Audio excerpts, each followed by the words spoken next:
21 دقيقة. الفيلم بيبدأ بجملة. هو طبعا زي ما قلت لحضراتكم مجموعة من الباحثين، مجموعة من الباحثين وجايبين نماذج كده.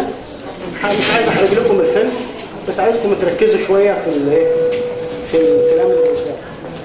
هو يعني من اجمل الحاجات اللي عجبتني ولفت نظري حقيقة ان هو الفيلم بادئ لماذا نعيد خلق نفس الحقائق، الخلق الحقيقي لله وحده. والفيلم مترجم. انا ما اعرفش ملة ولا دين اللي عمل الفيلم. طب انتوا كده شايفين اكتر بالاضاءة ولا من غير اضاءة؟ الافضل ان احنا نسيب الاضاءة ولا الافضل ان احنا نسيبها زي ما كانت؟ لا كده كويس.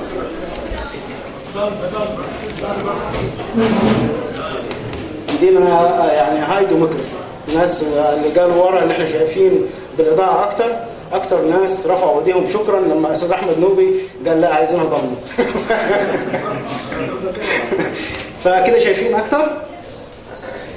فالجملة دي يعني يا ريت نحطها في الاعتبار.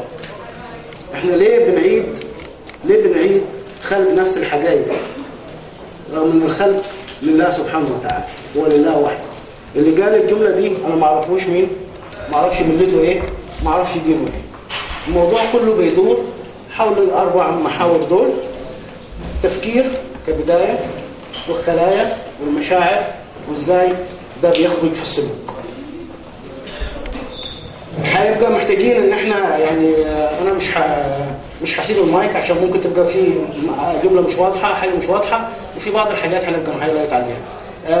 هو في صوت وفي ترجمة، يعني هو المترجم عامل زي الافلام الأجنبية العادية.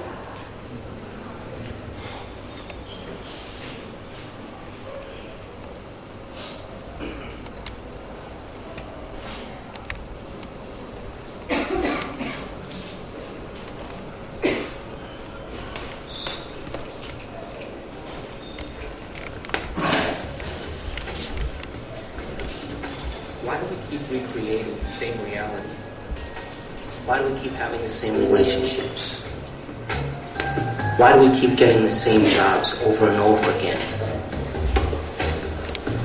In this infinite sea of potentials that exist around us, how come we keep recreating the same realities?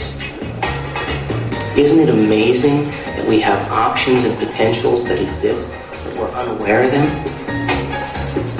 Is it possible that we're so conditioned to our daily lives, so conditioned to the way we create our lives, that we buy the idea that we have no control at all? We've been conditioned to believe that the external world is more real than the internal world. This new model of science is just the opposite. It says what's happening within us will create what's happening outside of us. See with our eyes. And the truth is that the brain does not know the difference between what it sees in its environment and what it remembers, because the same specific neural nets are then firing. So then it asks the question, what is reality?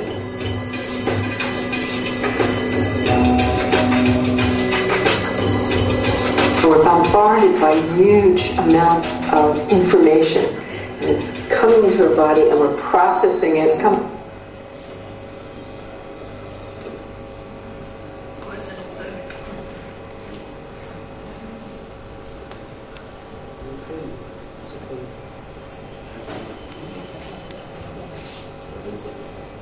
$400 مليار جزء من المعلومات في الثانية الواحدة.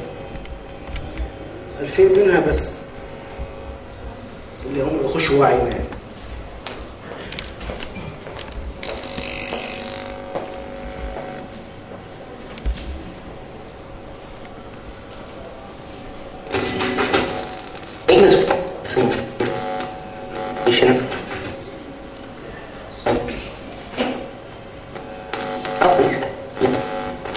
Receiving that information, and yet we haven't integrated it.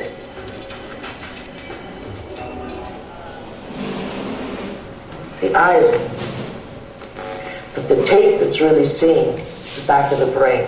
It's called the visual cortex. It's right back here. It's like this camera and this tape.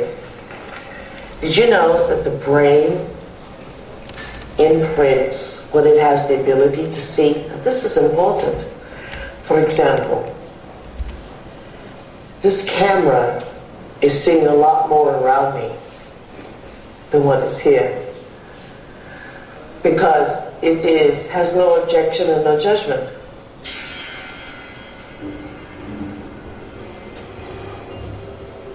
The only movie that's playing in the brain is what we have the ability to see. So is it possible our eyes, our cameras see more than what our brain has the ability to consciously project?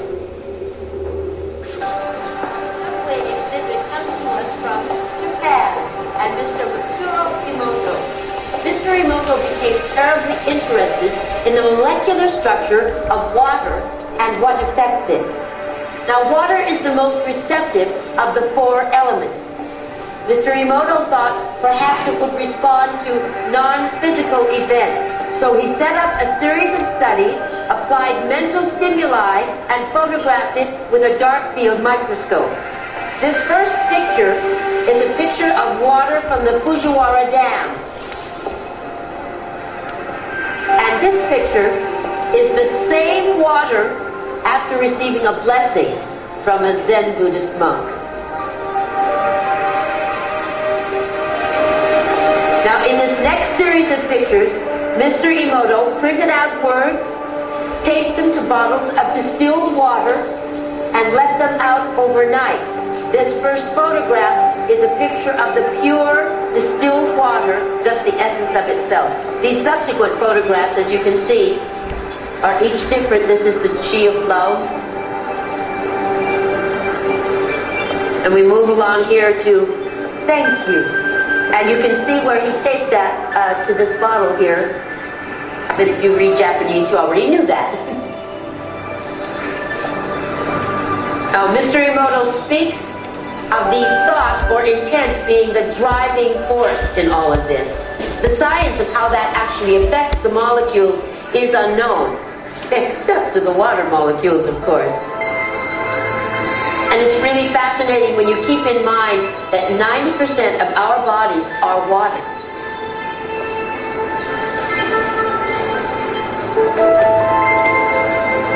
بقى من الكلمتين اللي هيقولهم لها الراجل ده عشان دول هيتأثروا في الآخر. Makes you wonder, doesn't it?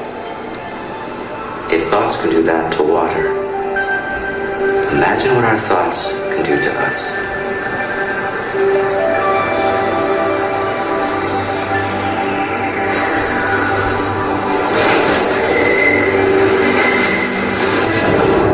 Rain, when it fires its thoughts, is likened unto the landscape of a thundercloud. And the synaptic cleft is the sky between the storm and the earth receptor side. And you see this foreboding dark cloud boiling in the sky. And you see electrical impulses moving through the veins of electric light, and then you see it hit the ground. Rain looks like a thunderstorm when it is presenting a coherent thought. So no one has ever seen the thought. What they do see in neurophysics is that they see a storm raging around different quadrants of the brain. Those are areas that are mapped in the body and what the person must be responding to. A holographic image. Rage, murder, hate, compassion, love. The brain does not know the difference between what it sees in its environment and what it remembers, because the same specific neural nets are then firing. The brain is made up of tiny nerve cells called neurons. These neurons have tiny branches that reach out and connect to other neurons to form a neural net. Each place where they connect is integrated into a thought or a memory. Now, the brain builds up all its concepts by the law of associative memory. For example, ideas, thoughts, and feelings are all constructed and interconnected in this neural net, and all have a possible relationship with one another.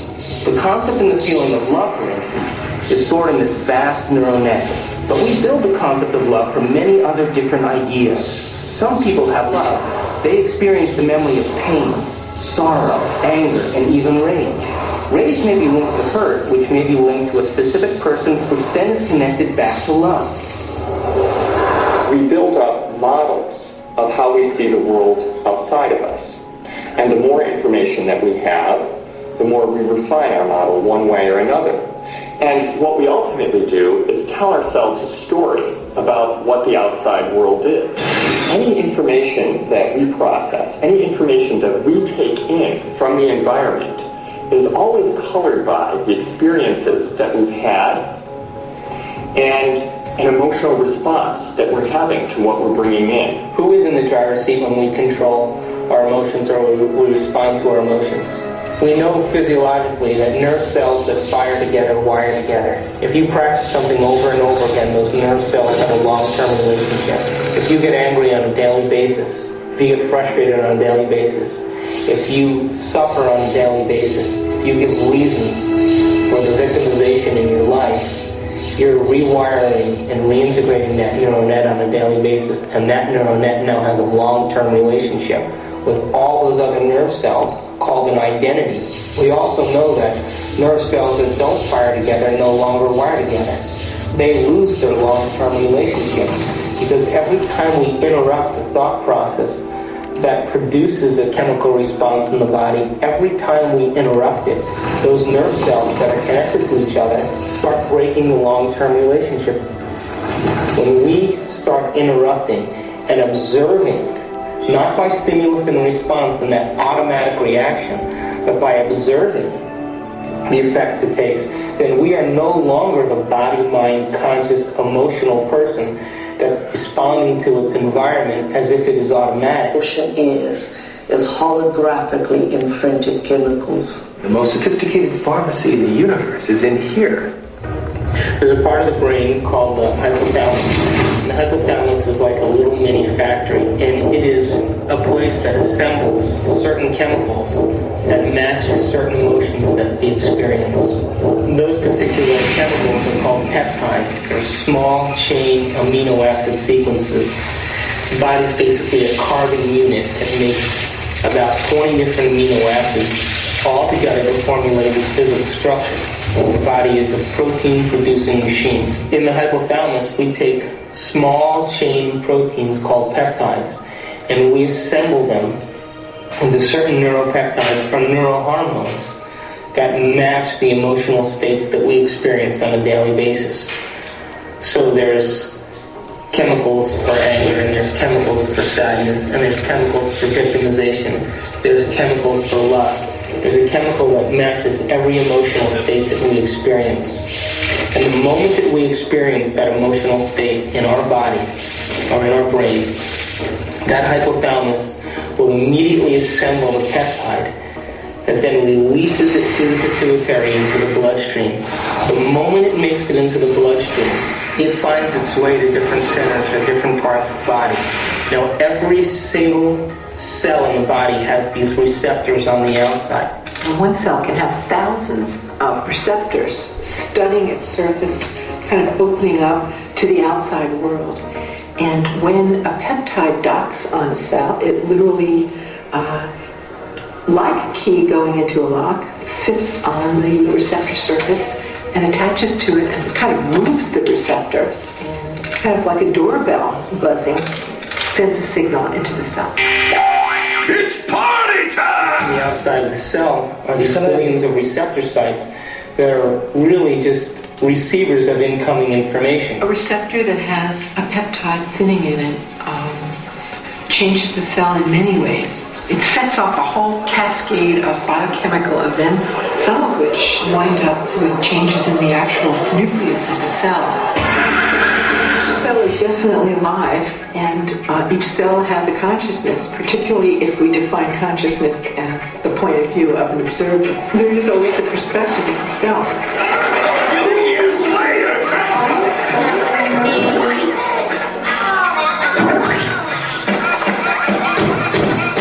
In fact, the cell is the smallest unit of consciousness in the body.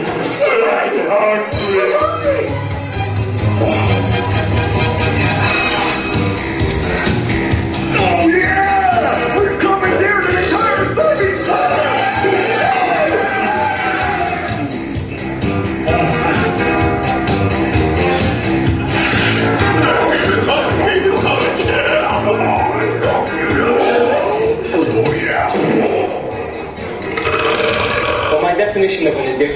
something really simple. Something that you can't stop.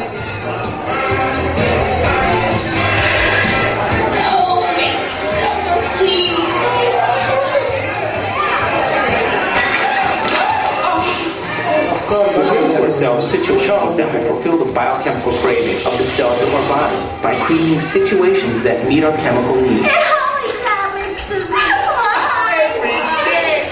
An addict will always need a little bit more in order to get a rush or a high of what they're looking for chemically. So my definition really means that if you can't control your emotional state, you must be addicted to it. That's not what we agreed upon. You're not going to sue me. The contract you won't do anything about it, so I... No. Don't dip your half-eaten shit back into the cocktail sauce. Screw you and your health coach. I am the bride's sister. I'll stick my ass in the cocktail sauce if I damn well please. Come on. I want you to get out there and serve and make sure everybody knows what's left. Fun. No, would you leave it alone? Keep your back. How can you have a Polish wedding without any fucking Polish music? Fucking hands up like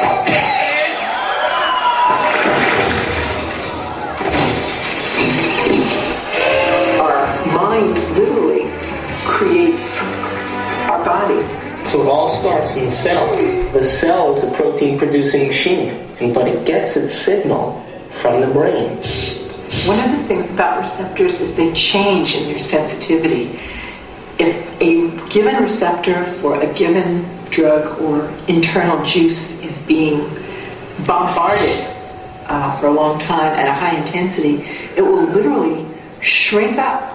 There will be less of them, or it will be hooked up in such a way that it is desensitized or downregulated. So the same amount of drug or internal juice will elicit a much smaller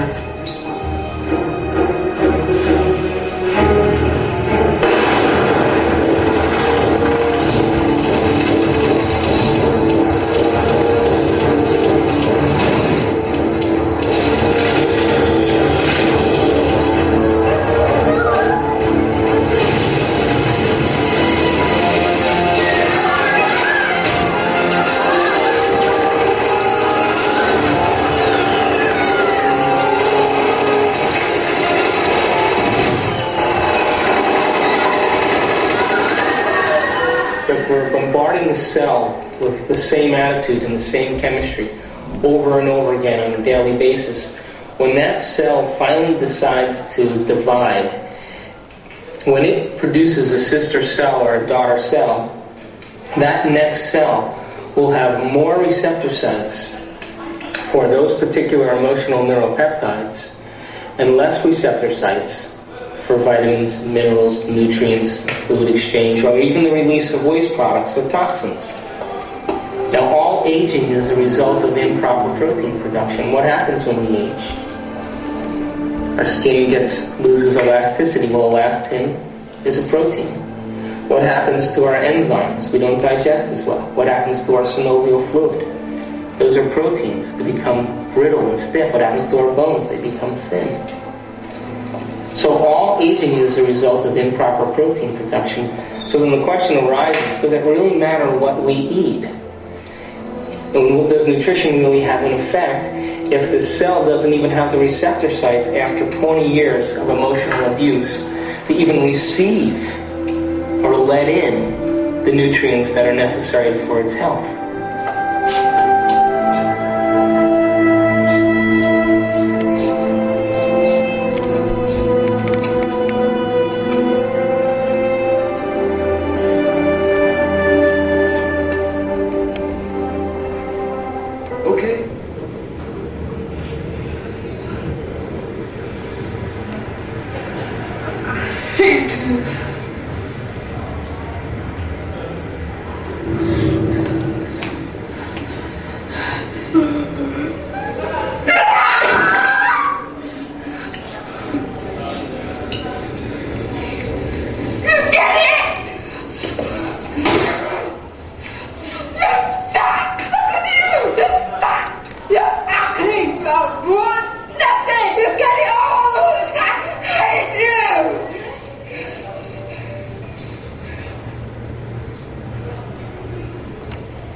ممكن نراجع ده.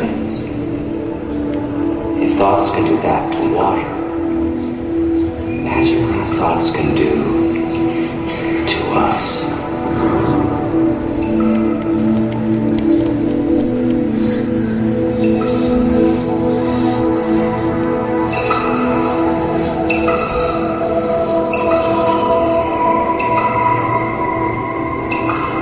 No one has ever came along and ever given you sufficient, intelligent knowledge about your beautiful self, how you work from the inside out.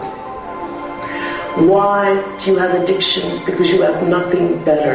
You have dreamt of nothing better because no one has ever taught you how to dream better. When I talk about we disappearing, I don't mean that we physically disappear. What I mean is that we move out of the area of the brain that has to do with our personality, that has to do with our association to people, our association to places, our association to things and times and events.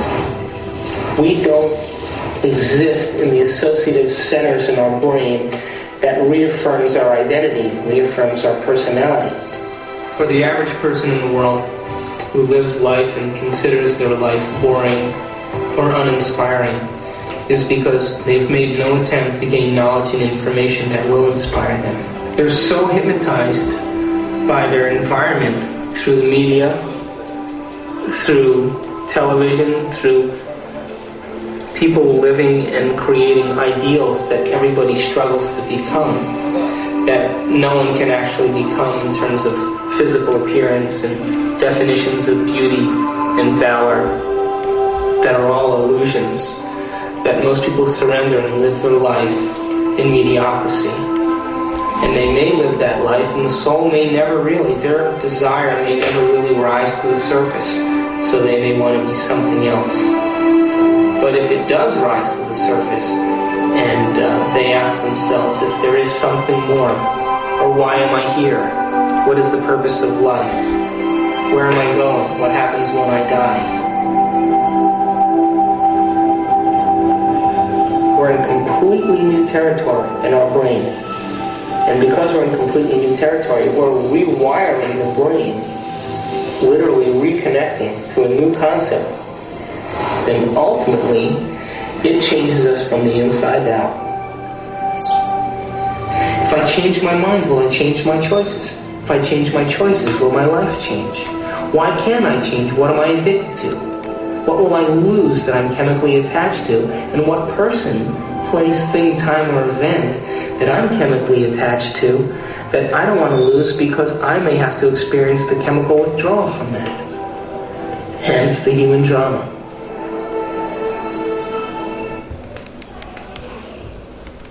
مسرحية نتكلم في الآخر إن هذه إحنا نتكلم في الحياة على إن هي مجموعة من أي حاجة من الإدمان،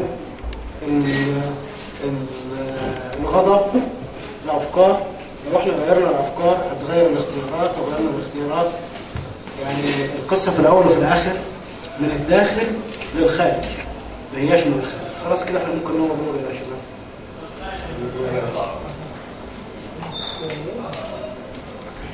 طيب احنا دلوقتي خلصنا موضوع يعني التطويفه بتاعت الذكاء العاطفي دي، واحنا ايه اللي كان مقصود في الموضوع من البدايه، ان احنا نبتدي نفكر في المشاعر، نفكر عشان نشوف ان المشاعر اللي احنا بنفكر بيها دي اللي بتتولد نتيجه تفكيرنا دي ممكن تحقق لنا احنا قدر من السعاده احنا والناس اللي حوالينا. فبالتالي التفكير هو بدايه القصه، والعمليه زي ما انتم شفتوا كده. الفيلم كان واضح ولا كان غامض؟ لا واضح. انت عشان قاعد في الاول معلش. الموضوع اتفضل. يعني الموضوع في النهايه ان مين الراجل بيقول انت لما المشاعر دي بتحصل هو مين اللي بيبقى سايق؟ هو مين اللي سايق؟ اللي سايق انت. فانت بالتالي لو انت مستوعب وعندك وعي بالذات وعارف ان انت كل ما بتفكر في حاجة هي بتعمل لك مجموعة من المشاعر، بتكتشف السلبي، تبتدي تغير الاتجاه بتاع التفكير، عشان يدينا مشاعر ايجابيه، بالتالي السلوك هيطلع ايجابي. انا حبيت بس اضوف عليكم كده بالسيشن، وان شاء الله ما تكونش دمها تقيل دي وتكونوا اتبسطتوا معانا، وان شاء الله نلتقي في حاجات تانية. هو دي كانت مجرد تجربه ان احنا نشوف ازاي احنا ممكن نجتمع ونجتمع على موضوع، واتمنى ان الكلام ده يبقى يعني فيه افاده والناس تفكر فيه. انا قلنا في البدايه ان مفيش ماتيريال عشان الناس تعمل حسابها ان هي تركز في الكلام اللي هيتقال، لكن في النهايه احنا كل اللي سجل هنبعت الماتيريال دي كلها على الايميلز لكل الناس، لان في الاخر انت لما هترجع تفرق الكلام ده هتشوف حاجه ثانيه. الفيلم ده حقيقه هو محتاج ان الواحد يسمعه مره واثنين، لان في كلام في النص كده وفي حاجات في منتهى الجمال. يعني الست اللي في الاخر اللي هي بتتكلم على ان احنا ليه الناس عندها ادمانات، عشان هو ما عندوش حاجه افضل يحلم بيها، ان هو ما حدش علمه يحلم بالافضل. لما دي بتخاطب مجتمع ما حدش علمه يحلم بالافضل، اما احنا فين؟ الحلم بالافضل هو احساس وتعليم، كل الناس تبقى محتاجه ان حد ياخد بايديها، وعمر ما في حد هيعلمك انت تحلم للافضل وهو يعلمك بشكل سلبي. طبيعه الحال الايجابيه بتجيب ايجابيه، والسلبيه بتجيب سلبيه، وهكذا. كل سنه وانتم طيبين، اسعدتوني. اتمنى ان لو في اي حد ليه اي سؤال او اي ما حدش يتحرك، عشان لسه في كمان اخر حته في الموضوع. اخر حته في الموضوع حاجه يعني غايه في الاهميه على الاقل بالنسبه لي. عايز اقول حاجه يا استاذ محمود. اتفضل.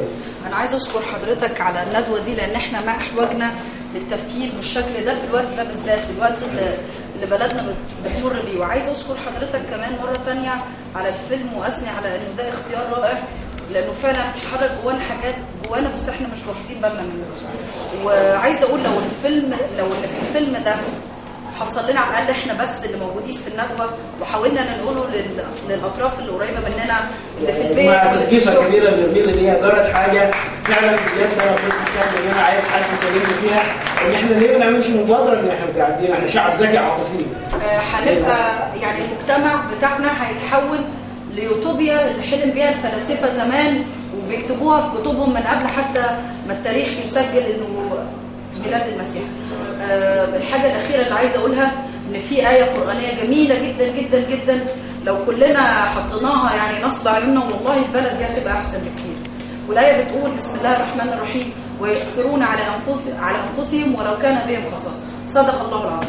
الايثار شيء من الحاجات المهمه جدا، يمكن ما جاتش سيرتها في الذكاء العاطفي، بس الايثار ده شيء هي معايا كل ما حضرتك بتشرح، ده شيء من الاساسيات الحقيقيه. شكرا لك يا استاذ. اتفضل يا شباب، حد عنده اي مداخله في هذا الموضوع؟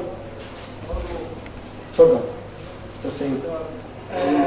بسم الله ما شاء الله، موضوع رائع، وبرضه بنأكد على ان كل واحد زي ما بيفكر زي ما بيكون. حضرتك بتقول كما نفكر نكون، فانا فكرت بطريق ايجابي هكون ايجابي، فكرت بطريق سلبي هكون من الداخل للخارج. وبرضه اداره الذات، وازاي ان يعني ما احوجنا لللين. يعني اللين لا يدخل الا زانه، ولا ينزع من الشيء الا ايه؟ شان. واخر حاجه ان احنا برضه يعني محورنا ان احنا برضه نختار المفردات بتاعتنا. المفردات بتاعتنا في التعاملات، المفردات بتاعتنا في حياتنا، لان كل كلمه قاسيه اكيد فيها لها مرادف يعني احن شويه. صحيح. حتى لو الواحد بيتنفس ما يقولش الاسف، يقول الحنين. اتفضل يا مدام. برضه بشكرك جدا جدا لانك برضه لفتت نظري اني ازاي اوظف الذكاء العاطفي ده في مجال شغلي مع اطفالي. بجد يعني انا مبسوطه مع المدير والنبي مع المدير. لا بلاش عشان انا عامل لي هسس الموضوع ده. المدام مريم من مدرسه وادي الملكات وانا رئيس مجلس امناء هناك، فبالتالي احنا عندنا مشاكل برضه في الكوميونيكيشن. يعني الواحد كل ما يحاول ان هو يعبر الخطوه دي كل ما كان افضل. لا انا عايز يعني بجد نفسي ابتدي اهتم بصحتهم العاطفيه قبل اي حاجه، اني اغرس